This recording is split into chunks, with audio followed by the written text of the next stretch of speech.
السلام علیکم ورحمۃ اللہ وبرکاتہ۔ میں ہوں محمد فاروق بٹ اور حسب معمول 6:30 بجے شام حاضر ہوں آپ کی خدمت میں۔ آج چین کی وکٹری پریڈ کے حوالے سے ہماری دوسری قسط ہے۔ آج کی قسط میں ہم ذکر کریں گے کہ بھارت، تائیوان، جاپان اور یورپ نے اس جو وکٹری پریڈ تھی اس کو کس طرح لیا ہے اور ان کا رد عمل کیا ہے۔ بھارت کے وزیر اعظم کی غیر موجودگی، بہرحال اس پہ بھی بات ہوئی ہے۔ اچھا، اس پریڈ میں سب سے نمایاں بات جو دیکھی گئی کہ باقی تمام ممالک کے تو وزرائے اعظم یہاں موجود رہے، لیکن بھارت کے وزیر اعظم جو ہے وہ واپسی کو ہو لیے۔ اگرچہ چین نے رسمی دعوت تو دی تھی بھارت کو، لیکن بھارتی قیادت نے شرکت سے گریز کیا ہے۔ اس کے کئی اسباب تھے۔ سرحدی تنازعات، سب سے پہلے اگر ہم بات کریں تو بھارت اور چین کے درمیان ابھی بھی لداخ اور اروناچل پردیش کے حوالے سے مسائل حل طلب ہے۔ بھارت سمجھتا ہے کہ چین اپنی عسکری طاقت دکھا کر اسے مرعوب کرنا چاہتا ہے، اس پر دباؤ ڈالنا چاہتا ہے، جبکہ امریکہ کے ساتھ تعلقات کو اگر دیکھیں تو بھارت کوڈ کا رکن ہے جس میں امریکہ، جاپان اور آسٹریلیا شامل ہیں۔ چین کے قریب جانا بھارت کی اس پالیسی کے برعکس نظر آتا ہے۔ ایک طرف اس کا دل کرتا ہے کہ میں امریکہ کو، کیونکہ امریکہ اسے بہت زیادہ اس وقت بلشٹ کر رہا ہے اور اس کے ساتھ اچھا بھلا اس نے برا سلوک کیا ہوا ہے، ٹیرف لگا کے اور باتیں کر کے بہت بے عزت کیا بھارت کو، لیکن اتنی بے عزتی کے بغیر بھی بے غیرتی ختم نہیں ہو رہی ہے اور ان کی پوری کوشش ہے کہ وہ جتنے مرضی لتر مارے امریکن کو، یہ اس کے پیروں میں بیٹھیں گے۔ دیکھتے ہیں بات کہاں تک پہنچتی ہے۔ چین کے قریب تو بہرحال مجھے یہ جاتے ہوئے نظر نہیں آتے اور امریکہ انہیں اپنے پاس آنے نہیں دے رہا۔ پھر اندرونی سیاست جو بھارت کی ہے، بھارتی اپوزیشن اور میڈیا میں پہلے ہی چین کے خلاف بہت سخت لہجہ موجود ہے۔ وزیر اعظم اگر اس میں شرکت کر لیتے تو شاید اس کی کمزوری سمجھا جاتا، اور آگے بہار کا الیکشن بھی آ رہا ہے تو بھائی بہار کے الیکشن کو تو وہ مودی نہیں چھوڑ سکتا، پہلگام تک کروا دیا اس نے۔ بھارت کا تجزیہ اگر ہم دیکھیں کہ بھارت نے سرکاری طور پر چین کی پریڈ پر زیادہ رد عمل سرکاری طور پہ کچھ نہیں، اتنا زیادہ نہیں آیا، لیکن بھارتی میڈیا، بھارت کے جو بہت سارے تھنک ٹینکس ہیں، انہوں نے اس کے اوپر اپنا ٹھیک ٹھاک رد عمل دیا ہے۔ چین کے جو DF-27 یعنی کہ DF-27 اور DF-41 یا DF-41 جو ہیں، ان میزائلوں کو بھارت کے لیے براہ راست خطرہ قرار دیا گیا۔ پھر اسی طرح اسٹیلتھ بامبر H-20 جو چائنا نے بنایا ہے، اس کو بھی گیم چینجر کہا گیا ہے۔ اسی طرح جو بھارتی ماہرین ہیں انہوں نے کہا کہ چین اپنی طاقت صرف امریکہ کے لیے نہیں، یہ بھارت کے خلاف بھی اپنے آپ کو مضبوط کر رہا ہے۔ وہ کیا، ہم اس کو اردو کر لیتے ہیں، کیا پدی اور کیا پدی کا شوربہ، کہاں کی بات اور کہاں ملا رہا ہے انڈیا۔ اور بھائی تمہاری اوقات کیا ہے؟ کہہ رہے کہ جی وہ کیونکہ امریکہ کے خلاف چائنا جو ہے وہ تیاری کر رہا ہے، تو وہ خالی چائنا جو ہے وہ امریکہ کے خلاف تیاری نہیں کر رہا، وہ ہمارے خلاف بھی کر رہا ہے۔ کمال ہے بھائی۔ اب پنجابی کی ایک کہاوت ہے، بندہ کیا کہ ذات دی کوڑ کلی تے چھتیرا نو جپے۔ کہاں کی بات ہے یار، کہاں جا کے ملا رہے۔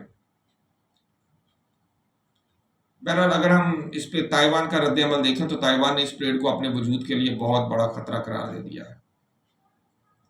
تائیوانی میڈیا نے بار بار یہ کہا ہے کہ چین نے ہائپرسونک میزائل اور ڈرون سوارمز کو دکھا کر اصل میں تائیوان کو یہ پیغام دیا ہے کہ کل کو اگر فوجی تصادم ہوا تو امریکہ اس قابل نہیں ہوگا کہ وہ تمہارے لیے لڑ سکے، تمہارا دفاع کر سکے یا تمہارے ساتھ کندھے سے کندھا ملا کر کھڑا ہو سکے، لہذا تم اپنا سوچ لو۔ تائیوانی صدر نے بیان دیا کہ پریڈ ایشیا میں امن کی بجائے خوف پیدا کرنے کے لیے تھی۔ جی واقعی خوف تو پیدا کرنے کے لیے تھی اور خوف آپ میں پیدا بھی ہو گیا ہے۔ پھر عوامی سطح پر تائیوان میں یہ تاثر پھیلا ہے کہ چین تیزی سے یونیفیکیشن کے ایجنڈے کو عسکری بنیادوں پر آگے بڑھا رہا ہے، نظر آ رہا ہے، اس میں تو کوئی شک نہیں ہے۔ وہ چائنا کہتا ہے کہ اگر گھی سیدھی انگلی سے نہیں نکلے گا تو میں تو ٹیڑھی کر کے نکال لوں گا، اب یہ تائیوان پر منحصر ہے کہ وہ سیدھی انگلی سے مانتے ہیں یا انگلی ٹیڑھی کروانا چاہتے ہیں. بہرحال کیا کہہ سکتے ہیں جناب. جاپان کا موقف اگر ہم دیکھیں تو جاپان نے چین کی اس پریڈ کو خطے کے لیے امن کے لیے براہ راست چیلنج قرار دیا ہے. اچھا مزے کی بات ہے یہ پریڈ ہو بھی جاپان کے خلاف وکٹری کے حوالے سے تھی. 80 سال پہلے جاپان کو شکست دے کر اس علاقے سے نکالا گیا تھا. جاپانی وزیر دفاع نے کہا کہ چین نے جو ہتھیار دکھائے وہ جاپان کے لیے براہ راست خطرہ ہیں. واقعی ہیں، اس میں کوئی شک نہیں، خاص طور پر ہائپرسونک میزائل. اب ہائپرسونک میزائل سے اس وقت تمام ملک خائف ہوئے بیٹھے ہیں. جاپانی میڈیا نے اسے طاقت کا غیر ضروری مظاہرہ کہا اور خبردار کیا کہ اس کے بعد ایشیا میں ہتھیاروں کی دوڑ مزید تیز ہو جائے گی. جاپان نے امریکہ کے ساتھ اپنی سیکیورٹی شراکت داری کو مزید مضبوط کرنے کا عندیہ بھی دے دیا ہے. اسی طرح اگر ہم یورپ کے رد عمل کی طرف آئیں تو یورپ نے اس پریڈ کو ملے جلے انداز میں دیکھا ہے. فرانس اور جرمنی نے کہا ہے کہ چین کو طاقت کی بجائے ڈائیلاگ پر زیادہ زور دینا چاہیے. برطانیہ نے اسے اسٹریٹجک وارننگ کہا کہ یورپ کو اپنی دفاعی صلاحیت بڑھانا ہوگی. یعنی کہ ہمیں یورپ میں دو اس وقت گروپ نظر آتے ہیں. ایک جو گروپ ہے وہ ہم دیکھ رہے ہیں فرانس اور جرمنی پہ ہے. ان کی باتوں سے ایسا لگتا ہے کہ یہ چائنا کو ایک سپیس دینا چاہتے ہیں اور چاہتے ہیں کہ چائنا جو ہے وہ ان کے ساتھ بجائے دھمکی کے پیار محبت کے ساتھ اور طریقہ کار ایک ہم طے کرتے ہیں تو اس میں ہمارے ساتھ یہ رہے. آن دی ادر ہینڈ جو انگلینڈ ہے تو انگلینڈ اب اس میں وہ چیز تو نہیں رہی ہے، لیکن بہرحال رسی جل گئی ہے لیکن بل نہیں گئے اس کے. یہی حساب ہے اس وقت برطانیہ کا کہ اسٹریٹجک وارننگ کہہ رہا ہے چائنا کی وکٹری پریڈ کو. بہرحال یہ متھا لگانے والی بات ہے اور اس وقت یہ متھا لگا کے بیٹھے ہیں روس کے ساتھ بھی، اور اگر یہ چائنا کے ساتھ بھی لگاتے ہیں تو ظاہر ہے پھر اپنا متھا پھوڑنے والی بات ہے. اس میں اور تو کوئی بھی چیز نظر نہیں آ رہی.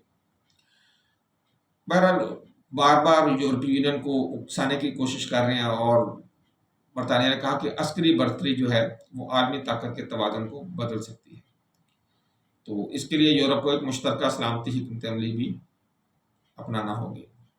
بہرحال اگر ہم دیکھیں دنیا کے لیے جو پیغام ہے یہاں پہ تو ان چاروں خطوں خصوصاً بھارت، تائیوان، جاپان اور یورپ کے رد عمل سے ایک بات تو واضح ہو گئی ہے کہ چین نے اگرچہ اپنی طاقت دکھائی لیکن اس کے نتیجے میں خوف اور بے اعتمادی میں اضافہ ہو گیا. لیکن ہوا کی طرح یہ یورپ میں ہوا، انڈیا میں ہوا، یا امریکہ میں ہوا. باقی دنیا کو تو بڑی خوشی ہوئی ہے. بھارت کوشش کرے گا کہ وہ امریکہ کے بہت قریب ہو، مزید قریب ہو، لیکن ابھی ہمیں کوئی ایسا نیئر فیوچر میں یا مستقبل قریب میں مجھے تو ایسا ہوتا ہوا نظر نہیں آ رہا. ابھی تک بھارت اس سیڑھی کی پہلی بھی میں کہہ رہا ہوں کہ پہلی سیڑھی بھی ابھی اس نے نہیں چڑھی جو امریکہ کی طرف اچھے تعلقات والی ہے. کیونکہ مودی کا جو اپنی انا ہے، جو اس کا اپنا تکبر اور غرور ہے، وہ پورے انڈیا کو غرق کر رہا ہے.